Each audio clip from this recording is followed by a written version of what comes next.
చేసి పామరుల దొడ్డ చేసి దొడ్డ கன்னடத்தில் வரும். ஒன்றுமே தெரியாது, அஜ்ஞானி முட்டாள், எனக்கு அறிவு ஒன்றுமே கிடையாது, பகவான் நினைக்கிறேன் அவ்வளோதான், நான் ஒன்றும் படிக்கல, எனக்கு ஒன்றும் தெரியாது. அப்பேற்பட்ட முட்டாளை கூட உயர்ந்த அளவுக்கு உயர்த்தக்கூடியவன் தொட்ட சேசி பாஷைக்காரர். பாஷைகளை அனைத்துமே நமக்காக வச்சுட்டு போயிருக்கார். அவர் ஸ்ரீரங்கத்தில் ஸ்ரீபெரும்புதூர் பிறந்தார்.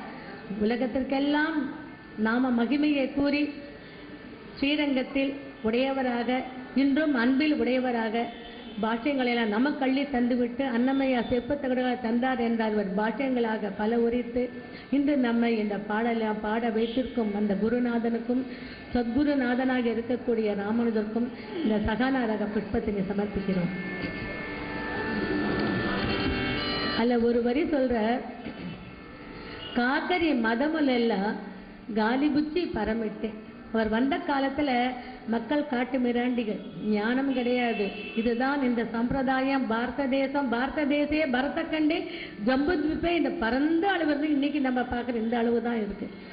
அதனால அப்பேற்பட்ட மக்களை எல்லாம் ஒன்று திரட்டி வேண்டாத இந்த விஷ பூச்சிகளை எல்லாம் அகற்றி இந்த நாராயண தத்துவத்தை எடுத்து கூறியவர் தான் அந்த பாஷைகள். அந்த இடத்துல அந்த வரிய அன்னமையா எவ்வளவு உயர்ந்த குருவி ஸ்தானத்தில் வச்சு போட்டிருக்காங்கன்னா அதை பாடும்போது மனசெல்லாம் நிகழுது. பஞ்சபட்ச பரமானம் இருந்தால் கூட வயிறு ரொம்ப, ஆனால் அந்த ஒரு பாட்டை பாடும்போதே முட்டாளாக இருக்கவள் அறிவாளி ஆக்குறான்னு, அதுதான் உண்மையான குரு. பைசா கொடுத்து இவ்வளோ பைசாவுக்கு ஒரு குரு, இத்தனை பைசாவுக்கு பட்டங்கள் எதுவுமே இல்லை. ஆனால் எதுவும் இல்லாமல் அத்தனை பட்டங்கள் அவள் வந்திருக்கு. அதனால் உடையவரை பற்றி பாடினோம். உடையவருக்கு 16 நாமங்கள் இருக்குன்னு.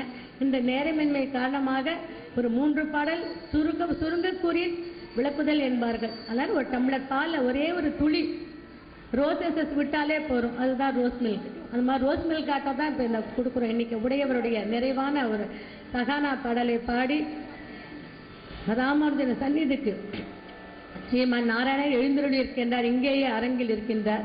ஒரு சந்நிதிக்கும் அவருடைய சகோதரியான காமாட்சி அம்மைக்கு சமர்ப்பித்து இந்த கோஷ்டிகான நிகழ்ச்சி நிறைவேறுகிறது.